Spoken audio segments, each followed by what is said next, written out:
सद्गुरुदेव भगवान की जय। श्री सीताराम सरकार की जय।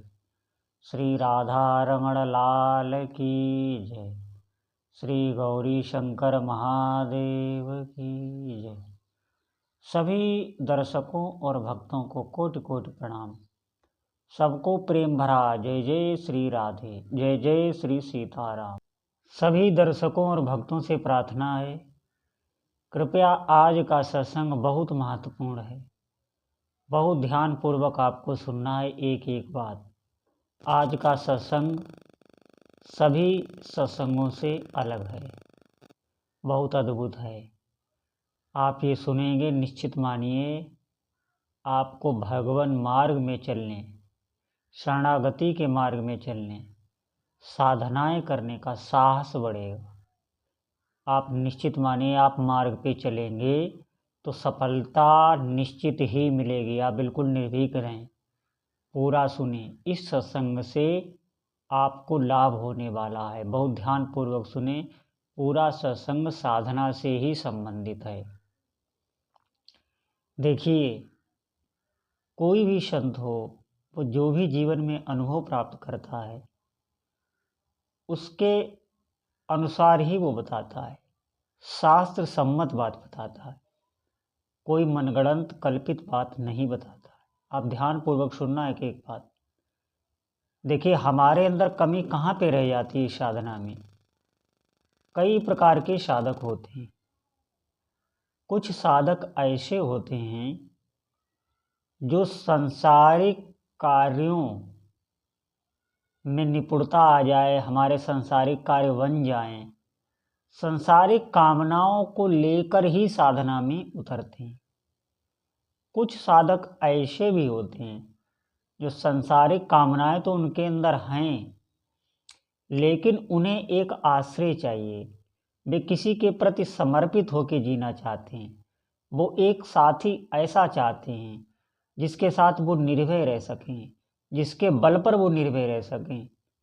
निश्चित मानिए वो एक ऐसा परम प्रीतम चाहते हैं। कामनाएं भी हैं, वासनाएं भी हैं, लेकिन उसके साथ भी वो एक प्रीतम को चाहते हैं। कुछ साधक ऐसे होते हैं। कुछ साधक ऐसे होते हैं जो संसार से भयग्रस्त हैं। संसार में ये जन्म मरण दुख ये देखकर उनका मन व्याकुल हो जाता है। कोई आश्रय तो है नहीं, कोई साथी तो यहाँ है नहीं जो आपके दुखों को बांट सके।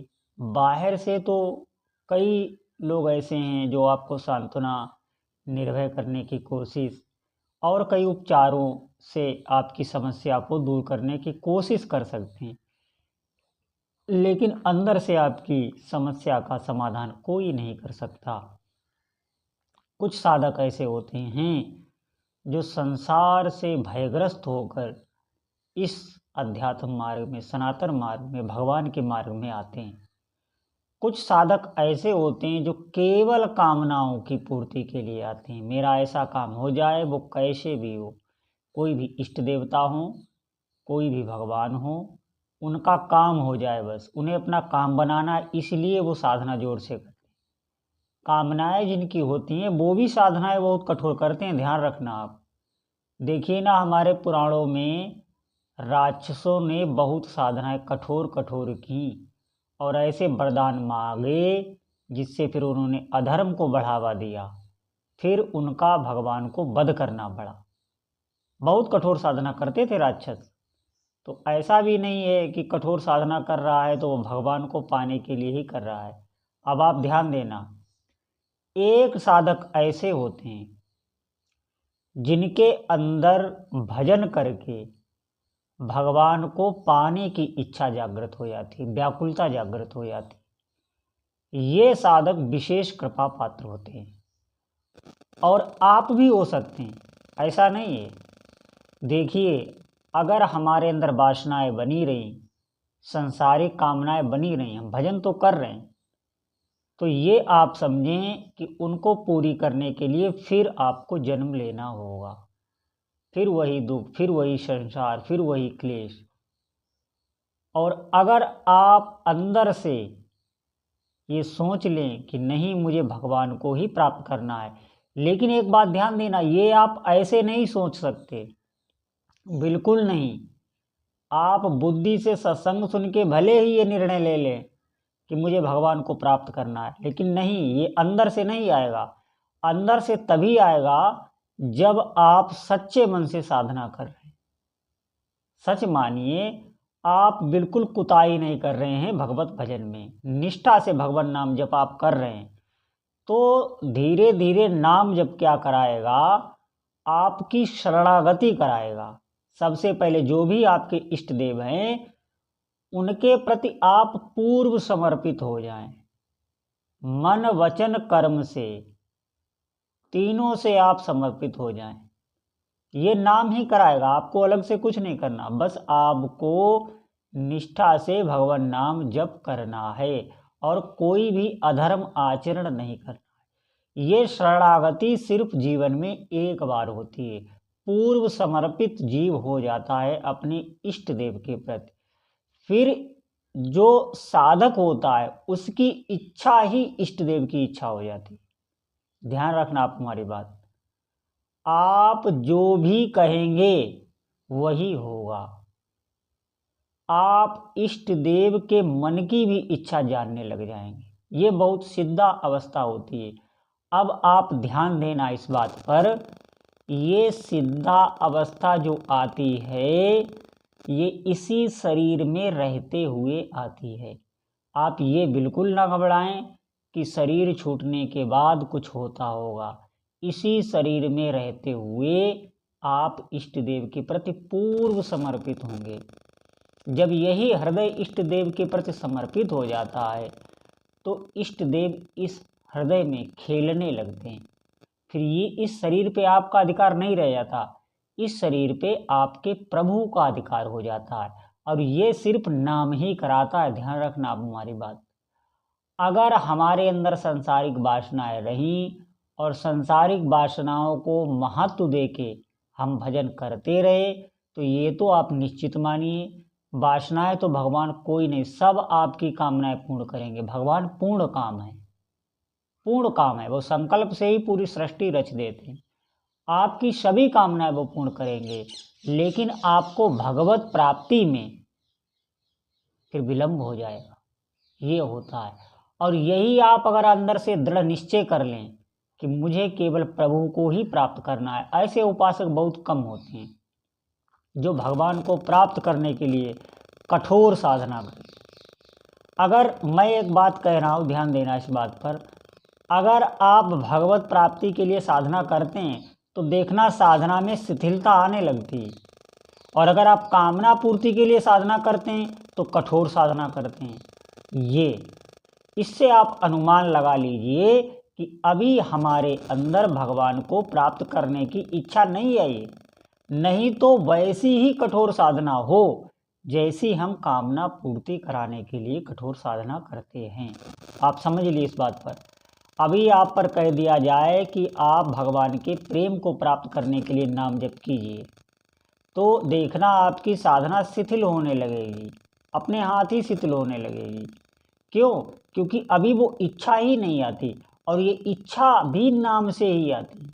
आप संयम से नाम जप कीजिए, आप जो भी अधर्म आचरण हैं उनको ना करिए। अधर्म आचरण, कोई ऐसा पापाचरण ना कीजिए जिसे शास्त्र मना कर रहा है, वो सब आप जानते ही हैं। ऐसा कोई भी नहीं है जो ये न जानता हो पाप क्या है पुण्य क्या है। और आप नाम जप कीजिए, सच मानिए आप जीवन मरण से मुक्त हो जाएंगे। इस काल से आप ग्रसित नहीं होंगे, कालातीत होंगे। कोई भी प्रारब्ध कितना भी बड़ा क्यों ना आ जाए, वो आपको प्रभावित नहीं कर सकता। क्यों? क्योंकि जब भगवान को पाने की इच्छा से भजन किया जाता है तो भजन बहुत जल्दी जागृत हो जाता है, बहुत जल्दी नाम आपका जागृत हो जाएगा। क्यों? क्योंकि आपकी भावना बहुत पवित्र है। ध्यान रखना सभी साधकों मेरी बात, अगर आपको नाम या मंत्र बहुत जल्दी सिद्ध करना है तो आपको भगवत प्राप्ति, भगवान को, अपने इष्ट देव को, जो भी आपके इष्ट देव हो उनको पाने की इच्छा से भजन करना है, उनमें हमारा प्रेम बढ़े। आपको और कुछ नहीं सोचना। मैं सच बता रहा हूँ, संसार के जितने भी पदार्थ हैं वो अपने हाथ ब्याज में मिलते हैं। हमें पहले अपना हृदय, अपना भाव, अपना विचार पवित्र बनाना है। विचार पवित्र करके आप साधना एक बार करके देखें। ये देखो, सभी उपासकों के बात समझ में नहीं आएगी। अगर आप इस प्रकार से चलेंगे तो थोड़े दिनों बाद वही नाम आपकी शरणागति कराएगा, पूर्ण समर्पित इष्ट देव के प्रति आपको करेगा। निश्चित मानिए आप निहाल हो जाएंगे, निहाल हो जाएंगे। कोई साधक घबराना नहीं। ये मत घबरा जाना कि शरणागति में, पूर्ण समर्पित होने में पता नहीं हमें कौन से क्लेश उठाने पड़ेंगे। कुछ नहीं होता। एक बार प्रभु के प्रति आपका पूर्व विश्वास हो जाएगा, इस अवस्था तक नाम पहुंचाता है, उसके बाद साधक सिद्ध हो जाता है। फिर साधक और प्रभु की इच्छा एक ही हो जाती है। सच मानिए, तुम्हारी कृपा तुम्हें रघुनंदन, जानत भगत भगत उर चंदन। जो जानई तई देव जनाई, और जानत तुम्हें तुम्हें हुई जाए। भगवान के इसी हृदय में साक्षात्कार उस उपासक को दर्शन हो जाते हैं, और नित्य लीला में, इसी जागृत अवस्था में वो अपने प्रभु की जो शाश्वत लीलाएं होती रहती हैं, जो भी आपके इष्ट देव हैं उनकी लीलाएं शाश्वत होती रहती हैं। जैसे हमारा ये जीवन मृत्यु लोक पर, जैसे हमारा ये जीवन चल रहा है, ऐसे ही इष्ट देव प्रभु की भी शाश्वत लीलाएं चलती रहती। उन लीलाओं में आपका प्रवेश होगा। अभी आप यहाँ हैं और भगवत प्राप्ति होते ही आप उन लीलाओं में रहेंगे। शरीर आपका यहाँ सब कार्य करता हुआ दिखाई देगा, लेकिन आप अंदर से वही होंगे। सच मानिए, ऐसा ही होता है। कोई भी इसको कपोल कल्पना ना समझे। नित्य लीला में प्रवेश होता ही है, इसी शरीर में रहते। मुझे उन महापुरुष का नाम ध्यान नहीं है।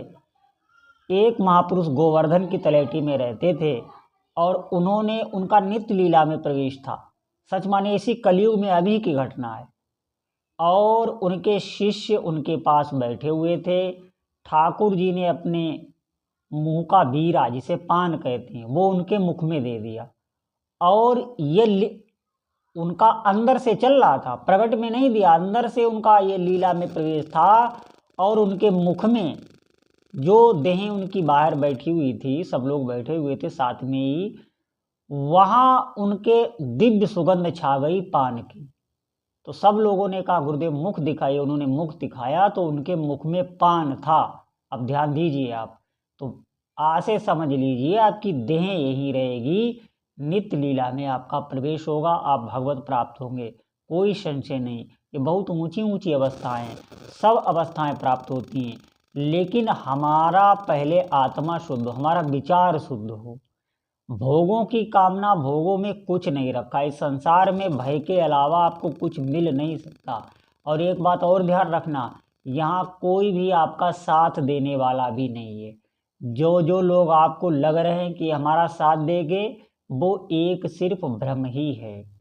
साथ देने वाले गुरुदेव और प्रभु के अलावा कोई नहीं होता। ध्यान रखना हमारी अब बात। गुरु और इष्ट के अलावा कोई साथ देने वाला आपका नहीं है इस पूरे जगत में।